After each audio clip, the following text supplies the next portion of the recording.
السلام عليكم ورحمة الله. بسم الله الرحمن الرحيم. الحمد لله رب العالمين، له الحمد الحسن والثناء الجميل، وأشهد أن لا إله إلا الله الملك الحق المبين، وأشهد أن محمدا رسول الله المبعوث رحمة للعالمين. We begin in the name of Allah. All praise and glory belongs to Allah, Lord of the worlds. Indeed, Allah is deserving of the best of thanks and the most beautiful of praises. And we testify that none is worthy of worship but Allah alone, without any partners, the true supreme king. And the Prophet Muhammad sallallahu alayhi wa sallam was his servant and his prophet and his messenger, whom Allah Azza wa Jalla sent as a mercy to the worlds. Just a quick reminder for myself and my brothers and sisters that was provoked by these ayat we were hearing in the first 8 rak'ahs.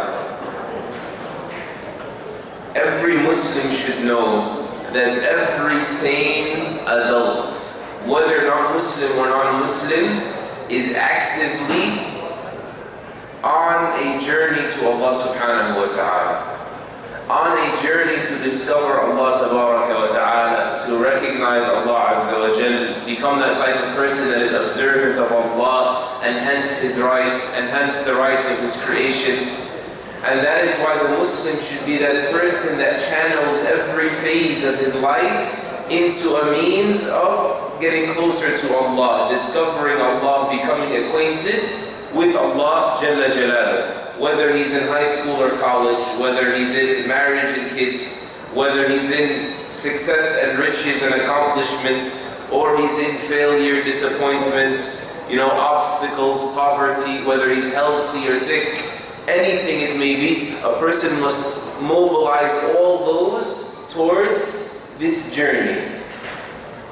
Because if you don't make it in this journey, if you get stranded on this journey, if you get interrupted by death before you're done with this journey, no matter what you've done, if you've missed out on Allah, what have you really gained? And the opposite is also true. If you have arrived at Allah subhanahu wa ta'ala, then no matter what the cost, what have you really lost? Yes?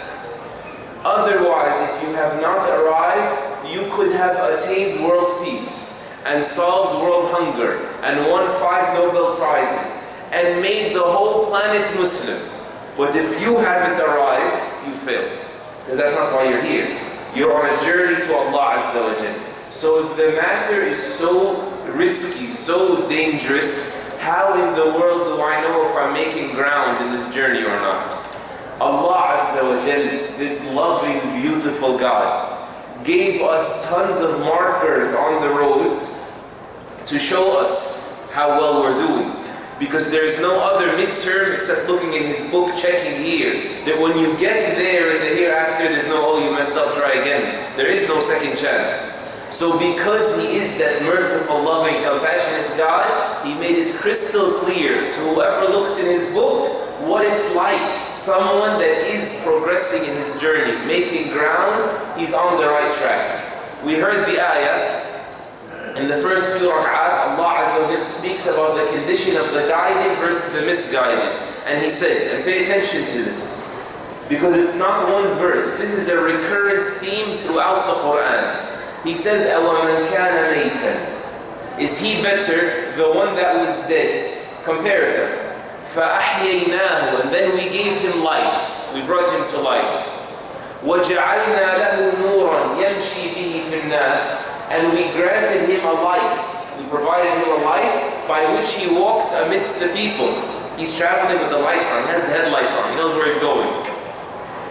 كَمَنْ مَثَلُهُ فِي الظُّلُمَاتِ لَيْسَ بِخَارِجٍ مِنْهَا, compare him to someone who is in the darkness, is never to come out. So someone that was dead, he was a disbeliever, and then Allah gave him faith. And that faith comes with 2 qualities. These qualities are all over the Quran, so understand them. He gave him life and light. This person versus someone that remains dead and is stumbling in the darkness. What is life and light? All throughout the Quran you constantly hear this theme of life and light. Light is the ability to recognize things as they are, to recognize the truth as truth, to recognize falsehood as falsehood.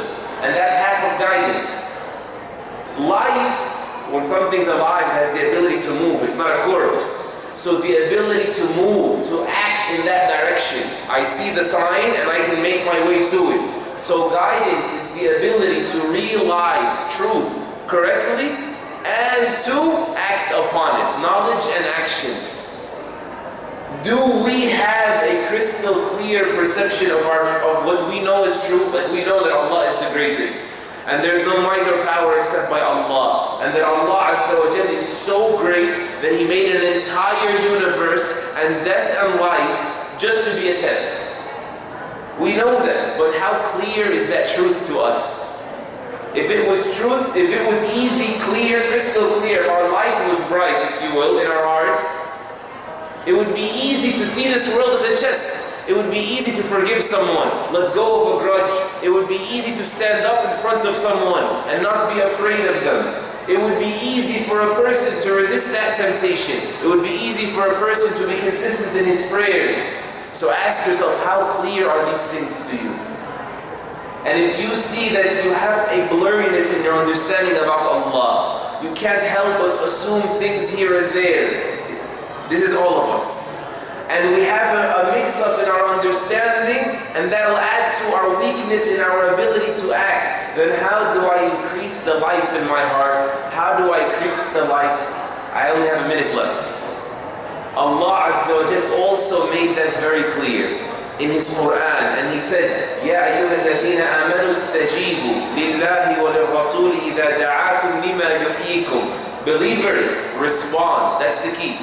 Respond to Allah and His Messenger, Quran and Sunnah, ayah, hadith, every time. Keep responding when they invite you to that which will give you life. So every time you do an act of worship, you respond to Allah and His Messenger, you're actually giving yourself more life, more ability to act, more ability to journey that route to Allah more efficiently.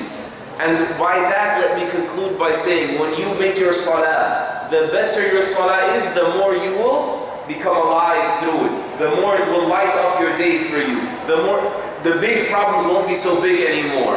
And the small things that are actually important to Allah, you'll start seeing them as important. When you do your fast, don't act like, hey, listen, get out of my face. I'm fasting, it's enough that I'm fasting. We have a lot of us are like that, don't we? Like, listen, it's Siyam, it's Ramadan, and don't tell me to smile, I'm fasting. Fasting is fun, smiling is sunnah, right? So I'm going to fast, it's enough, get off my case. The Prophet ﷺ wasn't like that. He saw this as a container that he's presenting to Allah so he can get some iman. He can fill his heart up with that which would help him on his journey. And inshallah, maybe we can talk about this journey a little more in our later sessions, but ask yourself, how much light and life do you have? How much knowledge and actions are evident in your life, and how bad you need it? And then use every act of worship you hear about, every act of worship you know, make it one of quality so that it could help you, so that it could be a step in the right direction. May Allah enable us to safely journey towards Him. Say Ameen. And properly stand in front of Him, brighten our faces and make heavy our scales. Allahumma Ameen. Wa sallallahu ala Muhammad wa ala alihi wa sahbihi ajma'in.